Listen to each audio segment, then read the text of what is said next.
Überleben optional. Süders Wochenbericht vom 9. bis zum 15. März 2026. Find me. Hallo, Einsatzleitung, bitte komm. Es gibt Neues zur Lage von eurem ersetzbaren Crewmitglied Nummer 371. Man hätte ja meinen können, dass nach der letzten Woche alles etwas ruhiger werden würde. Der Turm war weg, die Entführung vorbei, alle wieder da. Tja, stattdessen begann die Woche mit Raids, Gegenschlägen und der Gewissheit, dass der nächste Unsinn schon wieder unterwegs ist. Es wurden Basen geöffnet, Autos getauscht, geklaut und wieder zurückgeholt, Menschen gefesselt, befreit, die BWA bekam ihren ersten Insassen und parallel dazu tauchten plötzlich Botschaften am Camp auf. Teddys, Kürbiskerne und Koordinaten sowie eine handfeste Morddrohung an Herz. Nichts davon wirklich eindeutig, aber genug, um zu wissen, dass sich da jemand Mühe gibt, gesehen zu werden. Und irgendwann standen wir vor der Frage, ignorieren wir das oder gehen wir der Sache nach? Wie diese Woche ausgegangen ist? Nun, sagen wir so, am Ende ging es nicht mehr nur um Raids, Basen und Autos, sondern um etwas, das deutlich schwerer einzuordnen war. Montag, der 9.3.2026. Semi-optimale Raids und andere Missverständnisse. Der Montag begann, wie so viele gute Tage in Tschernorus, mit Schüssen. Diesmal aus Tschernogorsk. Die Chicks in Action machten sowas wie Heimaturlaub und stellten dabei fest, dass jemand ihre Base angriff. Jemand stellte sich ziemlich schnell als Kalle und Davos heraus. Mit einem roten Saka, also mit Hoffnung 7.0 oder so, hab noch immer aufgehört zu zählen. Allem Anschein nach geklaut von Acid Squirt und Luke. Man bleibt sich ja treu. Die Chicks fanden das erwartungsgemäß so semi-optimal. Es kam zum Gefecht. Davos wurde erschossen. Kalle verschanzte sich in der Base. Daraufhin taten die Chicks etwas, das ich persönlich fast schon lustig fand. Sie bauten einfach eine neue Wand vor ihre Base. Kalle saß fest. Davos meldete währenddessen, dass die Chicks wohl drohten, im Umkehrschluss ihren Stash in der Nähe zu heben, wenn sie nicht aufgaben und rauskamen. Für Kalle natürlich keine Option, also zogen die Chicks ab. Wem die Basis letzten Endes gehörte, war nicht ganz klar. Gerüchte lagen im Raum. Color J, Ultra Moon oder vielleicht ein ganz anderes Chick. Naja, egal. Fakt war, es gab Tote auf beiden Seiten. Und am Ende saß Kalle fest und Davos war tot genug, um schlechte Laune zu haben. Der rote Saka draußen wurde übrigens nicht zerstört, nur entkernt. 4 Reifen weg, Ersatzreifen weg, Türen weg, Klappen weg, alles zerschossen. Sah fast schon aus wie eine Kunstinstallation. Davos fand das wiederum erwartungsgemäß gar nicht lustig. Aber ich verbuchte das als Karma. Wie Herz immer sagte, Hoffnung kann man nicht stehlen oder erobern, sie muss einem gegeben werden. Für Davos und Kalle wurde der Tag leider nicht besser. Erst musste Davos zurück zu Kalle und ihn frei raiden. Dann entdeckte er bei seinem Stash ein Auto, das ganz nach meinem guten alten Witwenmacher aussah. Gelber Saka, rote Türen und eifrig dabei, ihre Sachen abzutransportieren. Parallel dazu immer wieder Explosionen in der Hochhaussiedlung. Davos eröffnete das Feuer, aber erwischte den Fahrer nicht. Tor weg, Stash weg, klarer Fall von jemand hatte entschieden, dass Besitz in Tschernorus ein sehr flexibles Konzept ist. Natürlich kam da die Frage auf, ob ich da mit drin hing, weil das Auto sah ja schon verdammt nach meinem kleinen Baby aus. Herz klärte das ziemlich schnell. Nein, anderes Auto und ich war nicht da. Color J fuhr einen gelben Saka, der meinem ziemlich ähnlich sah. Schönen Dank auch. War mir ja klar, dass das mal Ärger geben würde, als ich davon gehört hatte. Naja, aber dieses Mal war ich wirklich unschuldig. Wenn ich sowas gemacht hätte, würde ich dazu stehen. Aber ganz ehrlich, ich hatte genug andere Dinge zu tun, als mich da in die Streitigkeiten dieser beiden Gruppen einzumischen. Wenn, dann hätte ich sie beide über den Haufen geballert. Hätte auf jeden Fall immer den richtigen getroffen, denn alle suchten ja immer nach Action. Okay, vorausgesetzt, ich hätte mal was getroffen. Ihr merkt, das wird kompliziert. Sollen die doch raten, was und wann und wie sie wollen und mich da einfach rauslassen. Aber mir war schon klar, dass das Folgen haben würde. Während Kalle und Davos sich notgedrungen damit abfanden, dass ihr Besitz jetzt Gemeingut der Chicks in Action war, entschieden wir uns nach Stary-Sobor zu gehen. Eigentlich wollten Kalle, Davos und ich ja auf den Fremden warten. Den mit der Geschichte über den entführten Bruder und das Menschenfleisch, den, der seinen Namen nicht nennen wollte und den ich bei Orlovets nahe Gorka getroffen hatte. Während Kalle und Davos also ihre restlichen Sachen sicherten, zog ich schon mal allein los. In Stary-Sobor dann 2 Bewaffnete auf dem Feld und irgendwo ein Scharfschütze, der auf sie schoss. War wohl auch nicht ihr Tag. Ich versuchte, den Schützen zu erwischen, verfehlte, traf stattdessen wohl einen der anderen am Bein. Aber immerhin suchte der Schütze offenbar das Weite, denn die beiden konnten entkommen. Kurz darauf rückten Kalle und Davos nach. Whisky auch. Plan, Stadt sichern. Auto des Fremden in blauen Ader namens Flivertüt checken. Und endlich dieser Menschenfleischgeschichte nachgehen. Ich bekam von Davos ein Megafon. Mein großer Auftritt. Also runter in die Stadt, Kontaktaufnahme. Ort sei umstellt, Waffe runter, wir wollen nur helfen. Und tatsächlich, die beiden, die da in die Stadt gerannt waren, stellten sich wirklich als der Fremde und sein Freund heraus. Der dritte aus der Gruppe war wohl vom Scharfschützen erwischt worden. Ich sag ja, nicht ihr Tag. Davos bot direkt Hilfe an, das eingeschlossene Auto zurückzuholen. Ich hielt währenddessen Ausschau. Der Scharfschütze war verschwunden. Dafür kam über Funk die Info von Rio. Ein gewisser Marius sei gerade am Camp gewesen und nun unterwegs nach Stary-Sobor. Also direkt zu mir. Das war ja spannend. War das wirklich der Kirchenhainer Heini? Klang auf jeden Fall verdächtig.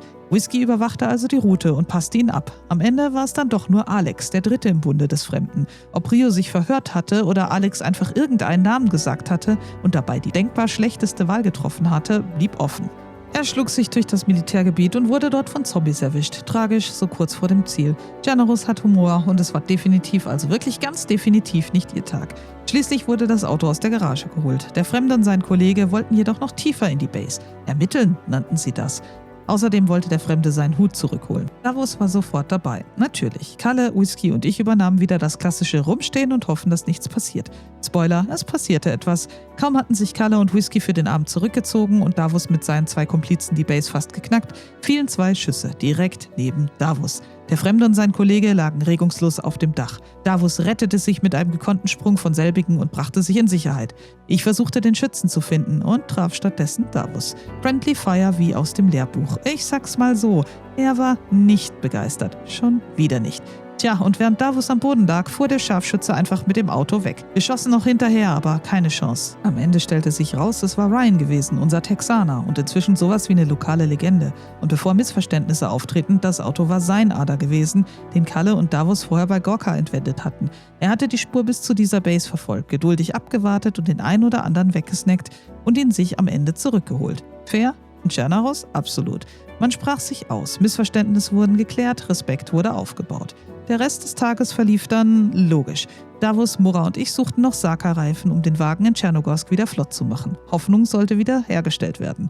Parallel lief Funkkontakt mit den Fremden und Ryan.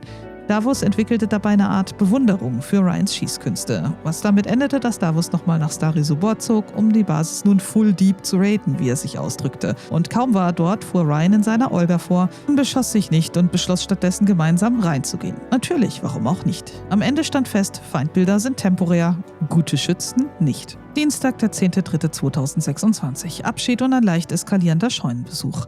Der Dienstag begann überraschend leise. Genau deshalb tat er ein bisschen weh. Carla J verabschiedete sich. Kein Drama, kein großes Finale, nur die ruhige Ansage, dass er weiterziehen wollte. Und plötzlich merkte man, wie sehr er eigentlich dazugehört hatte.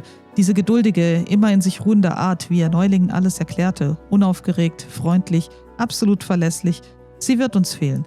Carla J war einer von denen, die nicht laut waren, nicht dramatisch, aber immer da, wenn man sie brauchte. Und er wird uns definitiv fehlen. Herz schrieb ihm noch ein paar Worte, dankte ihm, dass er sie ein Stück begleitet hatte und wünschte ihm alles erdenklich Gute.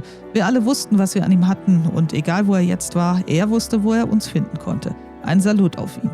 Danach ging es wieder zurück in den ganz normalen Wahnsinn. Herz holte den Gunther von Locker aus der Hochhaussiedlung. Ein Auto, das seit Tag 1 existierte und das sie gemeinsam flott gemacht hatten. Locker hatte gesagt, es könne weitergegeben werden. Also wurde es nach dem Raid-Wahnsinn gestern gesichert. Am Camp tauchte dann Cone auf. Ja, richtig gehört. Ließ eine Leuchtfackel da. Leise kann er nicht. Und Herz? Sie schwieg, selbst als Greenie dazu kam. Der alte Greenie, der von den Silberfischen. Manchmal ist Schweigen die ehrlichste Form von Respekt. Die beiden unterhielten sich über die Arena, den schiefen Turm, der verschwunden war und sie versuchten irgendwie Sinn daraus zu machen, während Herz ihrer Arbeit am Camp einfach weiter nachging. Schließlich gingen sie beide wieder. Kein Schuss, kein Angriff, einfach so. Dann wurde es konkreter. Ich war eigentlich schon auf dem Weg Richtung Elektro und zum Camp dort, als mir der gefällte Baum und der Wachturm vor Cripsys Scheune auffielen. Da wusste ich, hier stimmt was nicht. Also Alarm und die Sache beobachtet. Jap, war definitiv ein Raidversuch bei Cripsys Scheune. Spurenlage eindeutig. Wir vermuteten Tabasco und jemanden aus seinem Dunstkreis, vermutlich Charlie oder Momo. Wir tippten eher auf Letzteren, denn von Charlie hatten wir schon lange nichts mehr gehört. Die Jungs trugen orange Armbinden, vermutlich um uns vorzugaukeln, sie seien Cripsy. Yep,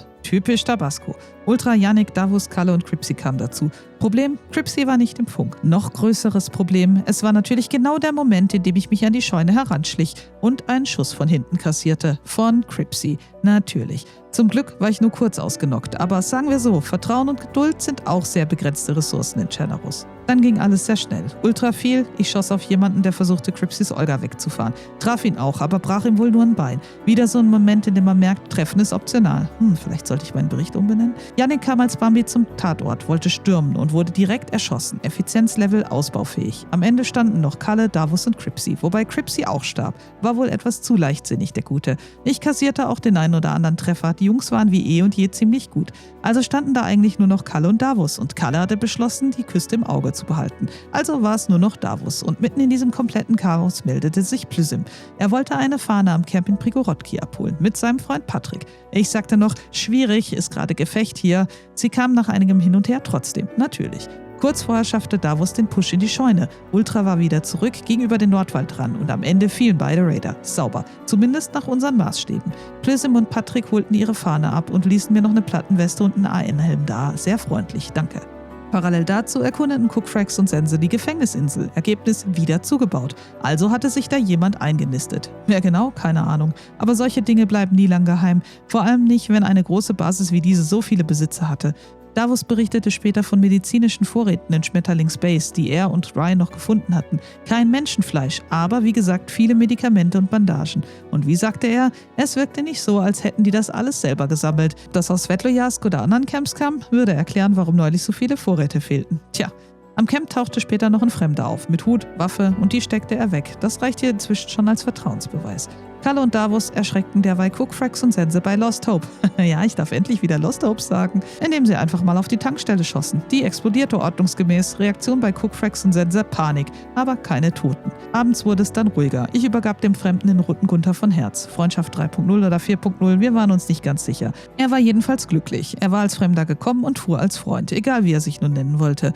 Kalle, Davos und Whisky bauten währenddessen an einem neuen Zuhause. Und ich konnte nicht widerstehen, als ich ihren blauen Ader mit Zündkerze und Batterie fahrbereit vor ihrer Base sah. Ich stieg ein und fuhr los, während sie mich in Prigorod suchten. Ich hatte selten so viel Spaß. Aber ja, ich bin ja kein Unmensch, also sammelte ich Holz und Stämme für sie und packte alles in den Ader.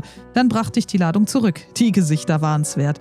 Vielleicht haben sie ja was gelernt. Beim Parken Zündkerze raus und Batterie weg. Oder akzeptieren, dass sich in Tschernaros selbst Freunde manchmal einen Scherz nicht verkneifen können. Und das war erst der Dienstag.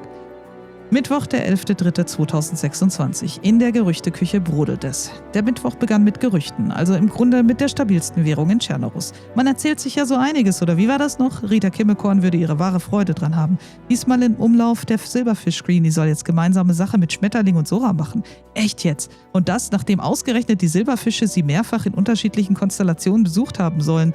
So zumindest die Gerüchteküche. Aber klar, das ist tschernarussische Logik, muss man nicht verstehen. Interessant ist es allemal. Oder wie man hier sagt, könnte stimmen, muss aber nicht. Klingt aber gut genug, um es weiter zu erzählen. Am Lagerfeuer lag ein pinker Teddy. Keine Nachricht, keine Erklärung, einfach da. Manchmal sagt so ein Teddy mehr als jeder Funkspruch und manchmal sagt er einfach gar nichts. Dann der nächste Aufreger. Weniger still wurde es bei Island Boy. Sein weißer Ader, der von Echo, wurde geklaut. Das kam nicht gut an. Island Boy reagierte entsprechend konsequent. Er verabschiedete sich erstmal und kündigte an, nach dem Wipe wieder einzusteigen. Auch eine Art, mit Verlust umzugehen.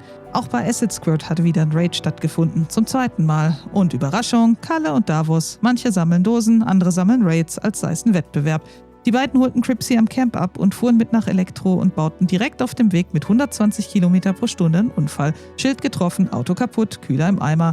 Damit war dann auch geklärt, warum wir wieder mal keine Kühler mehr hatten am Camp. Nicht Yannick, dieses Mal waren es wohl Kalle und Davos. Fall abgeschlossen. Dann wurde es interessant. Ich kam auf die Idee, mal Selinas alte Garage zu checken. Die hatte inzwischen mehr Besitzer gesehen als mancher Rucksack. Selina, Chunky, neuer Greenie, Kalle und der Code? Nie geändert. Fahrlässig. Also sind Lina und ich hin. Tür auf und drin stand der geklaute Ader von Island Boy. Direkt vor Prigorodki. In der Garage, die von Samaritern zur Verfügung gestellt worden war. Ich sag mal so, mutig. Oder unwissend oder beides. Für mich war klar, das Ding bleibt da nicht stehen. Also habe ich den Ader genommen und in Sicherheit gebracht. Kalle und Davos fanden das erwartungsgemäß nicht gut. Mal wieder. Ich fand deren Parkplatzwahl nicht gut. Also unentschieden. Sie beschlossen daraufhin, die Garage zu räumen. Wahrscheinlich auch besser so. Der Fremde kam wieder ans Camp und brachte reichlich Fleisch mit. Man dankte. Er berichtete von 2 Toten mit schwarzer Armbinde zwischen Guglovo und Novi Sobor. Schwarze Armbinden? Eigentlich Ikea. Aber Ikea war gerade kaum aktiv. Also entweder falsche Fahne oder jemand, der sich keine Gedanken um Farben machte. Später kamen Kalle und Davos nochmal vorbei. Noch ein Unfall. Langsam wird es zur Serie. Dieses Mal mit 2 Fremden im Auto. Wer es war, wollten sie nicht sagen. Noch nicht. Sehr geheimnisvoll. Ich hatte da so eine Vermutung. Greenie, Schmetterling, Sora. Naja, aber gut, ich irre mich auch manchmal. Selten, aber kommt vor. Am Camp war Rio, begrüßte 2 stille Gestalten. Whisky war auch da. Ein bisschen Gespräch, ein bisschen Ruhe, fast schon idyllisch. Nebenbei kam die Info, neue Base auf Scalisti Island. Ich dachte nur noch, ja, noch. Wenn dieser Bericht rausgeht, existiert die wahrscheinlich schon nicht mehr. Und keine Ahnung, wie viele Basen wir in dieser Season schon dort hatten, aber es gibt immer wieder Leute, die das versuchen. Spoiler, keine gute Idee. Kalle und Davos fassten dann noch einen wichtigen Entschluss. Keine Bündnisse, nur Respekt. Klang ein bisschen wie El Patron, wenn ihr mich fragt. Abends dann noch Schüsse bei Beere. Herz ging nachsehen. Ergebnis war kein Raid, sondern nur Island Boy mit seiner Sporter und seiner SSG. Ein bisschen ausprobieren, natürlich. Er spendete noch Blut. Mora kam dann noch nach Prigorodki, brauchte neue Schuhe. Und ich dachte mir, zwischen gestohlenen Autos, falschen Armbinden und Dauerunfällen war das hier schon fast ein ruhiger Tag. Donnerstag, der 12.03.2026. Teddys, Todesdrohung und Nachbarschaftshilfe. Der Donnerstag begann erstaunlich friedlich. Herz war in Tschernogorsk unterwegs und versorgte sich mit Verbänden im Krankenhaus. Also ein entspannter Start. Für Tschernorus Verhältnisse fast schon Erholungsurlaub. Kalle und Davos schauten später am Camp vorbei. Und während wir noch dachten, das wäre der Aufreger des Tages, passierte anderswo schon wieder deutlich mehr.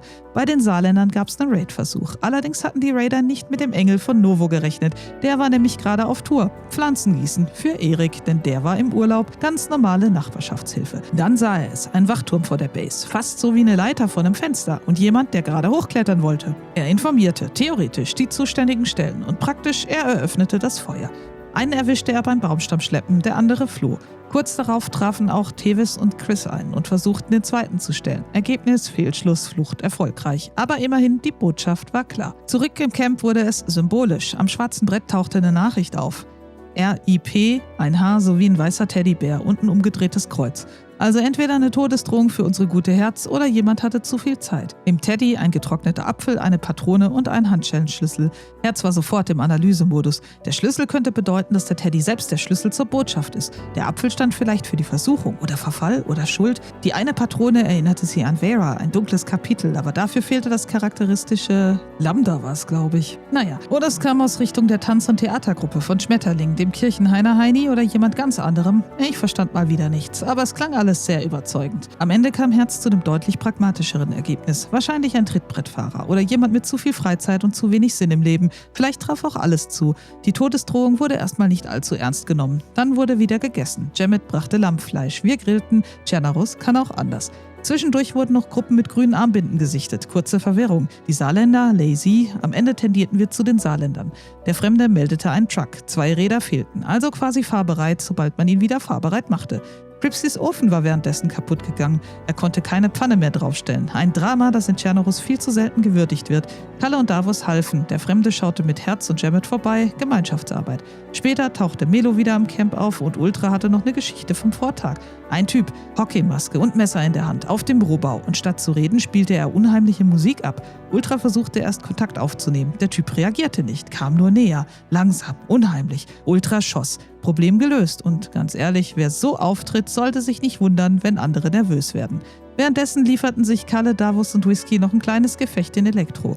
Whisky verlor, aber sportlich. Man tauschte Bodycam-Aufnahmen aus, analysierte, lachte und hatte Spaß. So sollte es sein. Freitag, der 13.03.2026. Rachegelüste und Island Boy in U-Haft. Der Freitag begann noch vergleichsweise harmlos. Pinky war am Camp und kümmerte sich um alles, während ich nördlich von Berusino eine vermeintliche Base entdeckte. Am Ende stellte sich heraus, keine Base, sondern nur das alte Versteck, in dem Herz und Lieder festgehalten worden waren. Also mehr Vergangenheit als Gefahr. Unangenehm genug, aber immerhin keine neue Baustelle. Währenddessen verteidigte der Engel von Novo mal wieder die Saarländer-Base. Dieses Mal vermutlich gegen Schmetterling oder Sora. Ganz sicher wusste man es nicht, aber sagen wir mal so, das Muster war bekannt. Er erwischte den Täter direkt, als er aus der Basis kam, wollte gerade wieder raus und etwas Diebesgut in Sicherheit bringen, wie es aussah. Was genau dort drin gemacht worden war, ließ sich nicht mehr sauber klären. Viel fehlte jedenfalls nicht. Der Engel sicherte das Zeug, legte es ordentlich vor die Base und stellte später bei der Inspektion fest, dass eine Wand in aller Ruhe zu einem Tor umgebaut worden war. Sehr elegant, sehr fies. Wäre bestimmt auch sehr effizient gewesen. Die Chicks meldeten sich dann noch mit einem Neuzugang aus ihrem anderen Tschernorus, Felix. Ultra, Whisky und Herz gaben ihm eine kurze Einführung. Herz bekam dabei starke Jakub-Vibes, was je nach Perspektive nun ein gutes oder ein leicht beunruhigendes Zeichen war. Ansonsten blieb Felix aber eher bei den Chicks drüben. In Prigorodki rätselten wir derweil weiter an der ominösen RIP-Botschaft rum. War das nun wirklich nur Langeweile, ein Trittbrettfahrer oder doch mehr? Herz blieb erstmal vorsichtig, gab aber Kalle und Davos ein paar Nägel, damit sie sich ihre neue Bleibe bauen konnten. Hilfe zur Selbsthilfe oder Hilfe zur nächsten Eskalation, das war manchmal schwer zu unterscheiden. Am Camp traf ich dann wieder auf den Fremden. Ich meinte, ich würde ihn jetzt einfach Paul nennen, weil ein Mensch ja irgendwie heißen muss. Er lehnte das ab. Er wollte lieber nur der Fremde sein. Na gut. Der Fremde berichtete dann, dass er wieder erschossen worden sei, sprach mystisch, rätselhaft und ein bisschen so, als hätte er beschlossen, ab sofort selbst Echo-Konkurrenz zu machen. Von mir bekam man 4er-Schuss. Jericho, Island Boy und Shannara tauchten ebenfalls wieder auf und beschlossen, doch nicht endgültig zu verschwinden. Stattdessen wollten sie nun Kalle Davos wegschießen. Rache als Wiedereinstiegsmodell, auch kreativ. Kalle und Davos wiederum führten währenddessen Feldstudien mit Tarnnetzen und Granatwerfern durch. Ergebnis: Granatwerfer können durch Tarnnetze schießen. Wissenschaft lebt und kracht manchmal. Am schwarzen Brett tauchte dann eine neue Botschaft auf. Find Me. Wer auch immer das war, wir wussten es nicht. Ob es mit dem AIP zusammenhing, ebenso unklar. Aber es war genau die Sorte Nachricht, die aus einer normalen Woche innerhalb von 5 Minuten wieder ein Puzzle mit leichtem Bedrohungspotenzial machte. Abends wurde gemeinsam gegrillt. Kalle, Davos und Jericho saßen mit Island Boy im Camp. IB kündigte zwar an, sich nicht an die Camp-Regeln halten zu wollen und die beiden einfach zu erschießen, aber überraschenderweise blieb es erstmal friedlich, was in Tschernaros bereits als sozialer Erfolg gelten konnte. Dann machte Island Boy einen Fehler. Er fesselte mich. Einfach so, am Camp. Nun gibt's viele Dinge, die man tun kann, wenn man sich beliebt machen will. Das gehört definitiv nicht dazu. Ich befreite mich, schnappte mir meine R12 und schoss ihn mit Gummigeschossen bewusstlos. Danach wurde er von allen überwältigt, entwaffnet, gefesselt und in einer Art nächtlichen Triumphzug zur BBA gebracht. Dort wurde er durchsucht, umgezogen und erstmal eingesperrt. Untersuchungshaft in der Bambi-Besserungsanstalt. Man gönnt sich ja sonst nichts. Dann erschien sein Anwalt vor der BBA und danach wurde aus dem Freitag endgültig eine Farce mit Schriftverkehr. Der Anwalt wollte klären, warum sein Mandant in Untersuchungshaft sitze. Wir erklärten, weil er am Camp Leute fesselt, Hinterhalte legen wollte und ganz generell den Unterschied zwischen Spaß und dumme Idee nicht verstanden hat. Der Mandant behauptete dagegen, das Fesseln sei nur Spaß gewesen. Ein Missverständnis, keine Tötungsabsicht, Deeskalation sogar. Immerhin hatte er mir die Schlüssel angeboten. Er versprach außerdem künftig, niemanden mehr am Camp zu fesseln oder dort zu erschießen. Wir boten also eine Einigung an. Schuld einräumen, zusichern, dass der Quatsch aufhört und dann raus mit ihm. Der Anwalt riet ihm, nicht zu unterschreiben. Island Boy unterschrieb trotzdem. Er wollte raus und das bekam er dann auch. Und der Anwalt brachte sich um, lag tot vor der BBA. Warum? Keine Ahnung. Wahrscheinlich war ihm der Fall über den Kopf gewachsen. Oder das Leben oder beides. Wir sicherten noch seine Sachen, denn irgendwann musste er professionell bleiben. Damit war der Tag aber noch nicht fertig. Vor der Base von Kalle und Davos erschoss Island Boy dann tatsächlich Davos aus dem Humvee raus und klaute gleich den Humvee. Sein Plan, das Fahrzeug im Meer versenken. Herz redete auf ihn ein, er solle das nicht tun. Mit Erfolg. Sie erinnerte ihn daran, dass dieses Auto eine Geschichte hatte. Adventsevent, Lotterie, Pinky, Nico, Ikea, Kalle, Davos. Kurz mehr Biografie, als manch ein Mensch hier vorzuweisen hat. Island Boy ließ sich tatsächlich überzeugen und versenkte den Wagen nicht. Stattdessen sammelte er Jericho ein. Der berichtete wiederum, irgendein Typ, der sich als Anwalt ausgegeben habe seine Sachen geklaut. Natürlich. Sie fuhren weiter, wurden dann aber von Whiskey aus dem Auto geschossen, der Davos helfen wollte. Jericho wollte sich angeblich ergeben, Hände oben und alles, wurde aber trotzdem getroffen. Island Boy blieb bei seiner neuen Lebensaufgabe, Davos 10-mal töten. Einen Punkt hatte er schon, er war ziemlich stolz drauf. Davos nahm es erstaunlich gelassen. Er räumte sogar ein, dass er diese Erdung vielleicht gebraucht habe. Er sei zu selbstsicher geworden, etwas überheblich, künftig sei er vorsichtiger. Ich fragte noch, ob sich die Zahl eigentlich erhöht, wenn Island Boy beim Töten selbst stirbt, aber darauf bekam ich keine Antwort. Schade eigentlich. Freitag der 13. funktioniert auch in Tschernaros. Und das Schlimmste, es war noch nicht mal das Ende der Woche. Samstag, der 14.03.2026. Rätsel, Reifen und ein Date mit Unbekannt. Der Samstag begann mit einem weiteren Raid. Plism meldete sich. Die Freude über ihre Fahne war leider nur von kurzer Dauer. Sie war weg. Gestohlen worden aus ihrer Base nahe Polesuvo. Die üblichen Verdächtigen, Kalle und Davos. Die üblichen Antworten. Dieses Mal waren wir es nicht. Irgendwie glaube ich ihnen das sogar. Aber wenn sie es nicht waren, wer dann? Neue Gruppen tauchten auf, alte verschwanden und langsam wurde es unübersichtlich. Währenddessen erreichten Harmony und sein Freund Niklas wieder das Land. Niklas kam bis nach Last Hope. Ja, kein Lost Hope dieses Mal. Mit Wundbrand. Last Hope war, nun ja, nennen wir es mal, hoffnungsvoll organisiert. Basti setzte offenbar weiterhin darauf, dass sich die Dinge von allein regelten oder andere mit anpackten. Spoiler, taten sie nicht. Es waren keine Medikamente mehr vorhanden. Ich glaube, da nahm jemand die letzte Hoffnung etwas zu wörtlich. Am schwarzen Brett wurde es derweil wieder seltsam. Ein Mann, der dem Fremden auffällig ähnlich sah, hinterließ eine Nachricht. RODF. Der Fremde selbst behauptete, DF sei von ihm, das RO nicht. Das sei schon vorher da gewesen. Interessant, denn laut Selina, Pinky und Ultra war da vorher nichts. Also beschlossen wir, dem Fremden unauffällig zu folgen. Weil nichts so vertrauensfördernd ist wie diskrete Verfolgung. Whiskey nahm die Spur in seinem grünen Saka auf. Von Novo nach Turovo über Svetlojazd nach Nischneue bis hin nach Elektro. Der Mann machte eine kleine Rundreise durch Tschernaros. Zwischendurch Panne bei Elektro und Whiskey, der half, mitten in der Beschattung. Man fährt jemandem quer über die halbe Map hinterher, misstraut ihm und hilft ihm dann beim Reifenwechsel. Tschernaros in einem Satz. Später brachte Pinky ihm sogar noch einen Ersatzreifen vorbei. Am Camp erzählte der Fremde, er habe Schwester Jeva und Dasha in Novo besuchen wollen. Die waren aber nicht da gewesen. Zum Glück für ihn. Sein Unfall? Selbst verschuldet. Er war über eine Tür gefahren, die er auf der Straße hatte liegen lassen. Keine Straßensperre, das wollte er festhalten. Nur schlecht platzierte Autoteile. Dann erzählte er noch von einem anderen Tschernaros. Dort sei er fast verhungert. Die Menschen seien dort anders. Er wollte nur Tomaten und wurde erschossen. Passiert. Whisky baute nebenbei noch selbst einen Unfall. Wir reparierten, Routine und am Ende gab's nochmal Ersatzteile für den Fremden. Er war ein zweites Mal über seine Tür gefahren. Warum räumt er das Ding nicht einfach von der Straße? Sehr verdächtig. Aber ich packte am Ende an und erledigte das. Am schwarzen Brett tauchte später eine neue Nachricht auf. Find. Mit Koordinaten. Und diesmal wurde es persönlich. Meine Nummer war dabei.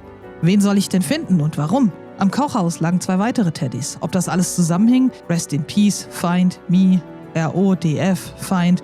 Oder ob mehrere Leute gleichzeitig beschlossen hatten, kryptisch zu werden? Niemand wusste es. Kalle, Davos und Whisky sammelten währenddessen Material für die Arena, Gummislacks. Bald sollte eröffnet werden. Parallel testete Kalle und Davos wieder Autos. Oder, wie man es auch nennen konnte, kontrolliertes Chaos mit Motor.